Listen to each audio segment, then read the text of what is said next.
So ఈరోజు మనం functions related కొంచెం ఎక్కువ ఫోకస్ చేద్దాం. Functions related, next classes objects related. Okay, so functions ఇప్పుడు దాకా మనం డిఫైన్ చేసాం కదా, సో అది ఒకసారి చూద్దాం కదండి. Examples functions. Example functions folder, ఇందులో ఈ క్యాపిటల్, ఇందులో నేను ఫైల్స్ అనేది తీసుకుంటున్నాను కదండి. Let's say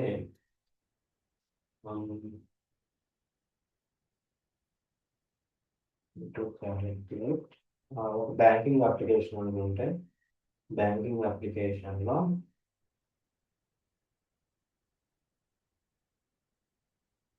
calculate interest dot JS. Okay, calculate interest dot JS అని చెప్పి ఇందులో నేను ఒక ఫంక్షన్ క్రియేట్ చేసుకుంటున్నాను దాని రిలేటెడ్ లాజిక్ కోసం. సో ఏంటి, we have to use the function keyword space. Okay, next ఏంటి, మెథడ్ నేమ్. సారీ, ఆ పెయింట్ డాక్యుమెంట్ ఓపెన్ చేయాలి. సెరీన్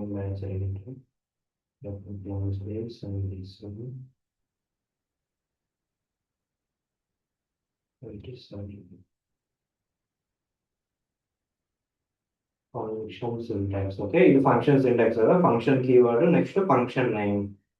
ఫంక్షన్ నేమ్ వచ్చేసి సిఆర్సి ఇంటరెస్ట్ అని చెప్పి తీసుకున్నాం. Calc interest parenthesis zero argument. Okay, zero argument parameters అనేవి తీసుకున్నాను. క్యాల్కులేట్ ఇంట్రెస్ట్ ఫర్ సపోజ్ ఇందులో నేను వేరియబుల్స్ తీసుకున్నాను. Let loan equal to some 50 lakh loan amount అనుకుంటే, నెక్స్ట్ ఇంట్రెస్ట్ రేట్. ఇందులో నేను క్యాల్క్ ఇంట్రెస్ట్లో నేను ఇంట్రెస్ట్ రేట్ అనేది పాస్ చేస్తాను. ఓకే, సో దానికి మనం పారామీటర్ అనేది వాళ్ళకి పారామీటర్ వచ్చేసి rate of interest. Rate of interest అనేది మనం పారామీటర్ నేమ్ ఇచ్చాము. ఇప్పుడు మనం మెథడ్ కాల్ చేసినప్పుడు ఏం చేస్తాం, మెథడ్ కాల్ చేసినప్పుడు మనం ఆ పారామీటర్కి ఆర్గ్యుమెంట్స్ అనేవి పాస్ చేయాలి. ఓకే, సో ఆర్గ్యుమెంట్ అనేది పాస్ అయితే మనం ఇంట్రెస్ట్ అనేది ఎలా క్యాలిక్యులేట్ చేస్తాం చూడండి ఇప్పుడు. ఓకే, ఇక్కడ లోన్ అమౌంట్ కదా, సో ఇంట్రెస్ట్ రేట్ అనేది మనకి ఇయర్లీ ఉంటుంది కాబట్టి, okay, divide by number of months into loan amount. Into loan amount మనకి ఏమొస్తుంది, end result use and storing in one variable. Okay, let EMI equal. Okay, ఇక్కడ Calc interest కాకుండా Calc EMI అని చెప్పి రాస్తున్నాం మెథడ్. ఓకే, సో ఇది మనకి ఈఎంఐని calculate చేస్తుంది. సో క్యాలిక్యులేట్ చేస్తుందని మనం చూసుకోవాలి కాబట్టి కన్సోల్ డాట్ లాగ్ ఈఎంఐ అనే వేరియబుల్. ఓకే, వస్తే డబుల్ కోట్స్లో మంత్లీ ఈఎంఐ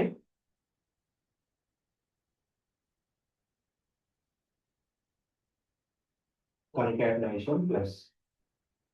ఓకే, దీన్ని మనం రన్ చేయాలంటే క్యాల్క్ ఈఎంఐ మెథడ్ కాల్ చేసుకొని ఇక్కడ rate of interest let's say 7.5.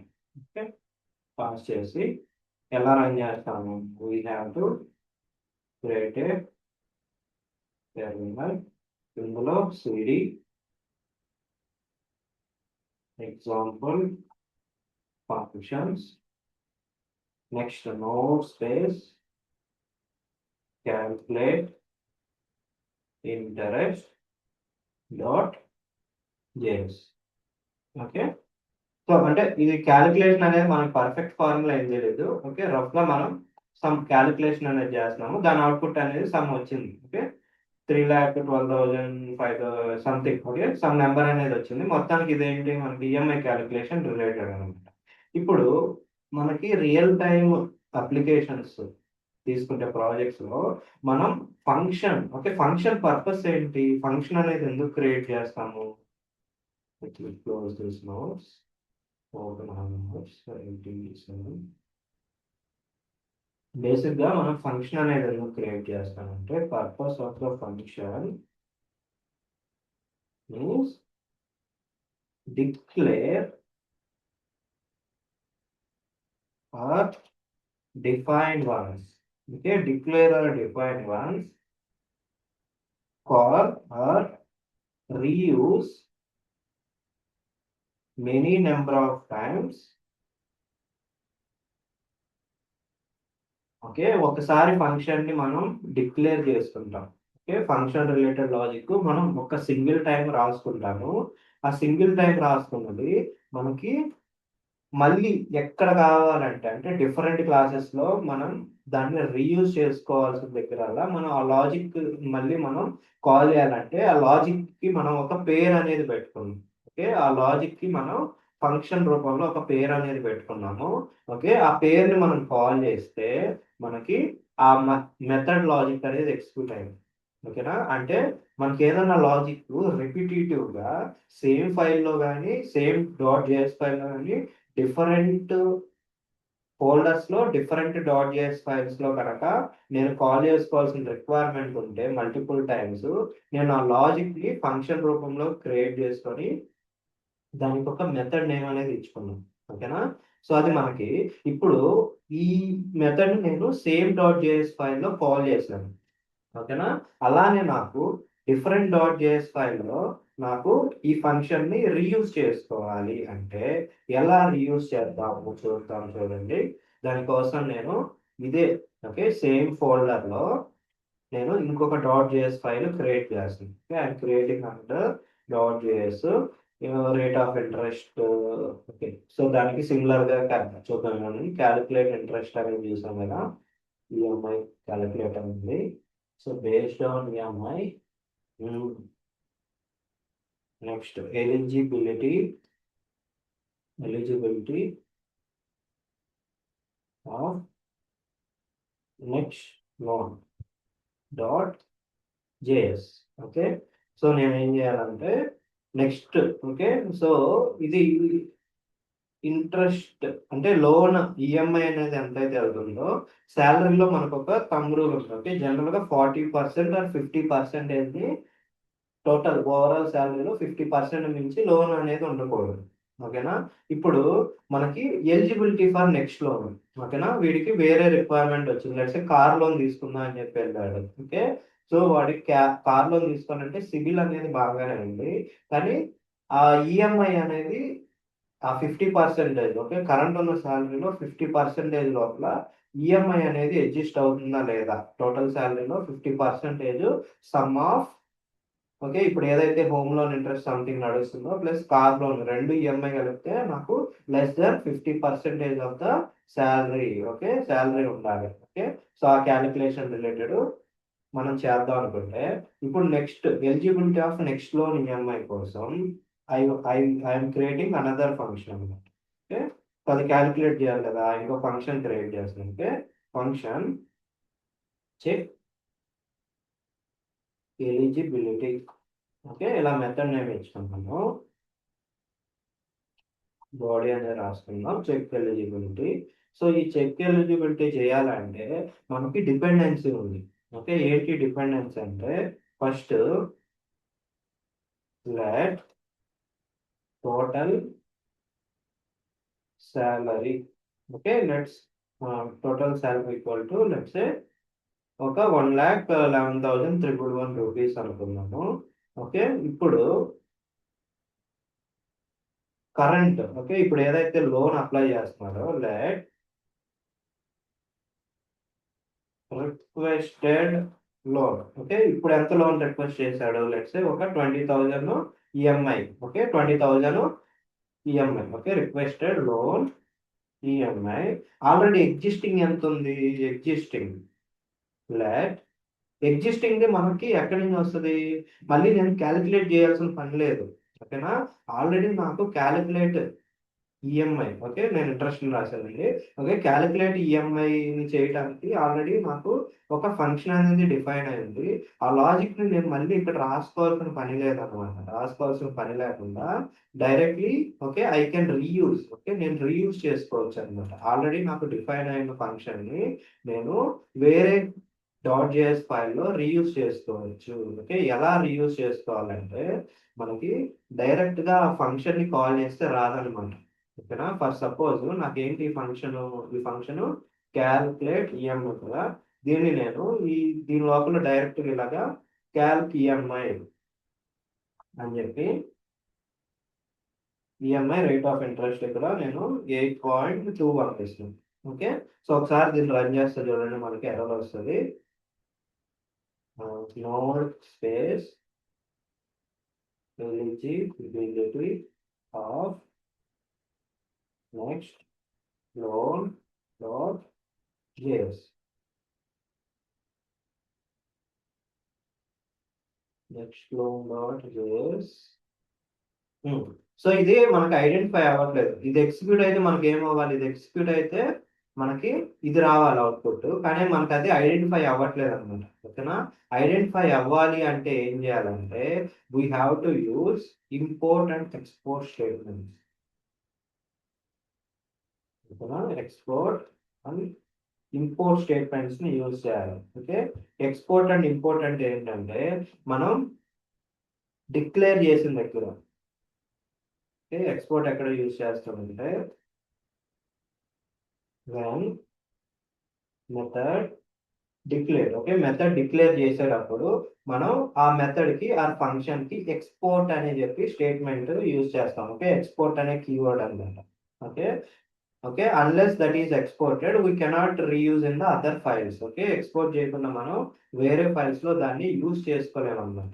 Okay, అలానే ఇంపోర్ట్, ఇంపోర్ట్ అనేది ఎక్కడ యూజ్ చేస్తాము, ఇంపోర్ట్ అనేది మనం ఏదైతే ఫైల్లో ఆ మెథడ్ ని కాల్ చేసుకోవాలనుకుంటున్నామో దానికి అడ్రస్ అనేది చెప్పాలన్నమాట. Okay, so import is nothing but address from where the function is coming from. Okay, ఈ కేసులో మనకి ఫంక్షన్ కాబట్టి మనకి ఆ ఫంక్షన్ అనేది ఎక్కడి నుంచి వస్తుందని చెప్పేది మనకి ఇంపోర్ట్ స్టేట్మెంట్ అనమాట.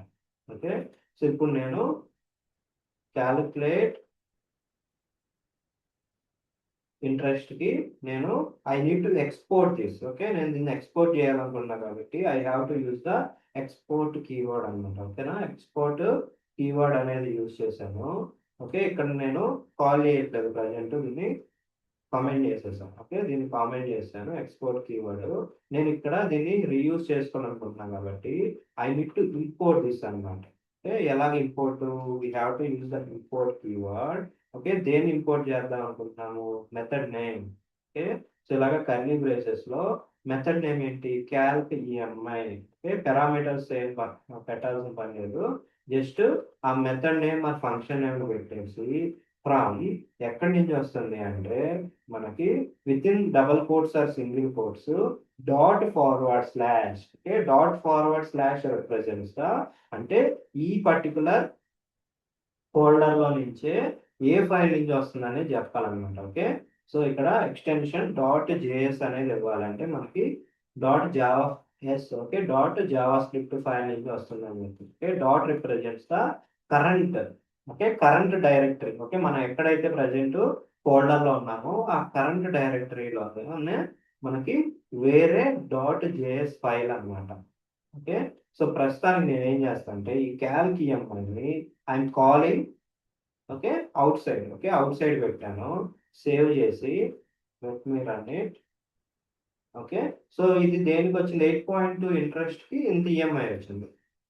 ఓకేనా, నేను రన్ చేసిన ఫైల్ ఏంటి, eligibility of next loan. Okay, eligibility of next loan నాకు చూడండి that is defined in the other file అనమాట. ఫర్ సపోజ్ నేను క్యాలిక్యులేట్ దీనికి ఎక్స్పోర్ట్ స్టేట్మెంట్ తీసేసాను. ఓకేనా, ఎక్స్పోర్ట్ స్టేట్మెంట్ తీసేసి ఇప్పుడు నేను దీన్ని again I'm trying to run, error చూపిస్తాను చూడండి, ఏమంటుంది ఇది, క్యాల్ ఈఎంఐ నాట్ ఫౌండ్. ఓకే, అది గుర్తించలేకపోతుంది అనమాట. Okay, it's not supported module. Okay, మనం అక్కడ పాతిచ్చాం కానీ మనం దాన్ని ఎక్స్పోర్ట్ అనేది చేయట్లేదు కాబట్టి అది రికగ్నైజ్ చేయట్లేదు. So compulsory we have to export. Okay, function ఏదన్నా మనం రీయూజ్ చేసుకోవాలి డిఫరెంట్ ఫైల్స్లో అంటే we have to use this keyword అనమాట, export keyword.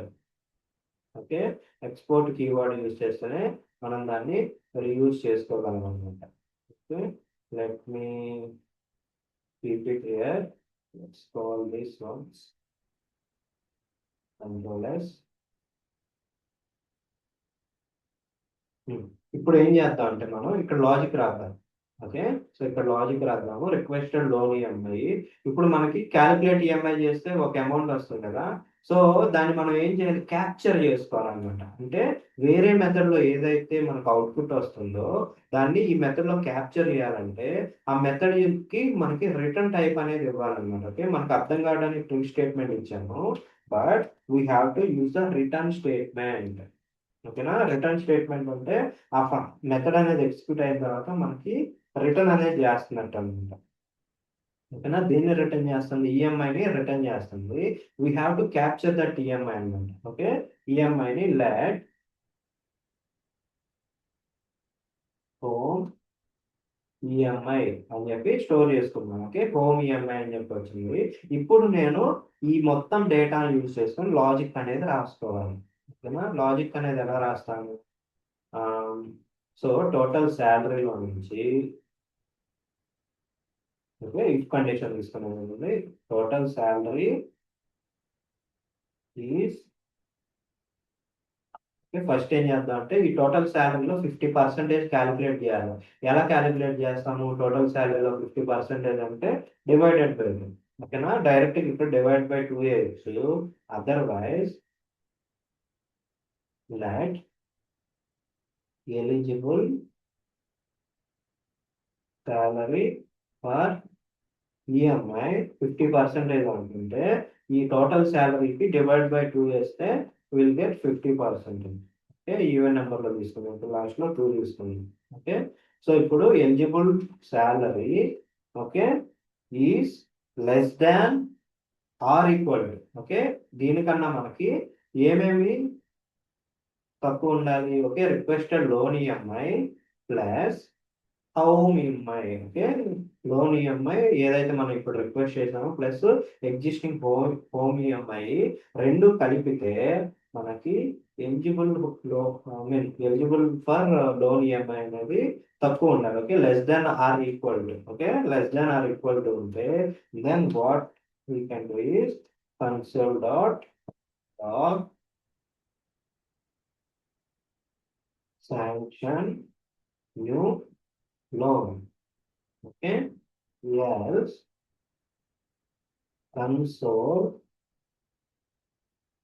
else console dot log not eligible for additional loan. Okay, so ఇలాగనమాట. ఇప్పుడు నేను రన్ చేస్తాను చూడండి. సో దేన్ని కాల్ చేశాను, చెక్ ఎలిజిబిలిటీ అనే మెథడ్ని నేను కాల్ చేస్తున్నాను. దట్ ఇంటర్నల్ యూజెస్ దేన్ని యూజ్ చేస్తుంది, క్యాల్క్ ఈఎంఐ అనే ఫంక్షన్ ని ఫ్రమ్ ఎక్కడి నుంచి యూజ్ చేస్తుంది, ఈ పర్టికులర్ డాట్ జేఎస్ ఫైల్ నుంచి యూజ్ చేస్తుంది. ఓకే, రన్ చేస్తుంది. ఓకే, శాంక్షన్ న్యూ లోన్ అంట. ఓకే, సో అది క్యాలిక్యులేట్ చేసుకుంది sanction new loan. Okay, based on this calculation. Okay, దీన్ని ఒకసారి డీబగ్ మోడ్లో రన్ చేద్దామా, డీబగ్ మోడ్లో రన్ చేద్దాం చూడండి.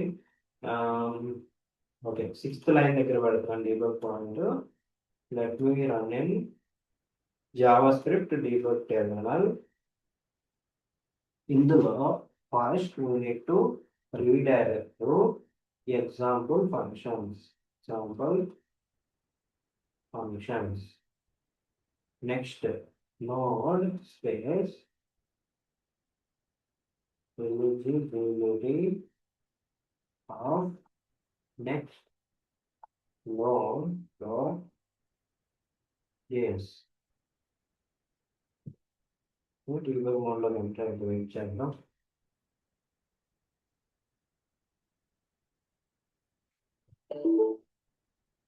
ఓకే. సో, మనకి టోటల్ సాలరీ అనేది లోడ్ అయిపోయింది. ఇప్పుడు డివైడ్ బై 2 అనేది చేస్తాం. ఓకే. దీన్ని ఏం చేద్దాం మనం స్టెప్ ఓవర్ చేద్దాం. ఓకే. స్టెప్ ఓవర్ చేసిన తర్వాత హాఫ్ ఆఫ్ ది సాలరీ వచ్చింది. నెక్స్ట్ ఇప్పుడు ఎంత లోన్ పెట్టుకుంటున్నాము? ఓకే. మనకి పెట్టుకునే లోన్‌కి ఈఎంఐ 20,000 వస్తుంది. ఇప్పుడు కాలిక్యులేట్ ఈఎంఐ అనేది మనకి ఎక్కడికెళ్ళింది చూడండి ఇక్కడ స్టెప్ ఇంటూ చేస్తుంది. ఓకే. స్టెప్ ఇంటూ అంటే అక్కడికెళ్ళిపోయిద్దనమాట. ఓకే. సో, ఆ పర్టిక్యులర్ ఇంట్రెస్ట్ రేట్ మనం ఏదైతే పెట్టామో దానికి కాలిక్యులేషన్ చేస్తది. మళ్ళీ ఇక్కడ లైన్ బై లైన్ ఎగ్జిక్యూషన్ చేయటం ఎందుకనుకుంటే డైరెక్ట్‌గా నేను స్టెప్ ఔట్ అంటే ఓకే. బయటకొచ్చేస్తది. ఓకే. ఆ మెథడ్‌ని ఎగ్జిక్యూట్ చేసి బయటకొచ్చేసింది. ఇప్పుడు ఎంతుంది ఇది requested loan EMI 20,000 house EMI ఎక్కువే ఉంది. Okay. Home EMI 3,40,000 34,00,000 okay. Something పెద్ద నంబర్ ఉంది. ఒక్కసారి నేను స్టెప్ ఓవర్ చేస్తా. ఓకే. స్టెప్ ఓవర్ చేస్తే సారీ ఇది less than or equal to కాదు. Greater than or equal to ఓకేనా? ఇది greater than or equal to ఉంటే మనకి శాంక్షన్ ఈఎంఐ. ఓకే. అంటే ఈ 2 సమ్ చేసినా గానీ మనకి హాఫ్ ఆఫ్ ది సాలరీ అనేది ఎక్కువ ఉండాలన్నమాట. ఓకేనా? ఒకసారి మళ్ళీ రన్ చేద్దాము. టెర్మినల్ అది ఇది కదా! సో, డైరెక్ట్ రన్ చేస్తున్నాను. Okay. Not eligible for additional loan. ఓకేనా? ఎందుకంటే మనకి సాలరీ అనేది ఎక్కువ ఉండాలి. ఓకే. వీటికన్నా సాలరీ ఎక్కువ ఉండాలి. కానీ ఈ 2 సమ్ చేస్తేనే అమౌంట్ ఎక్కువ ఉందన్నమాట. ఓకే. సో, ఇలాగనమాట. ఓకే. ఇప్పుడు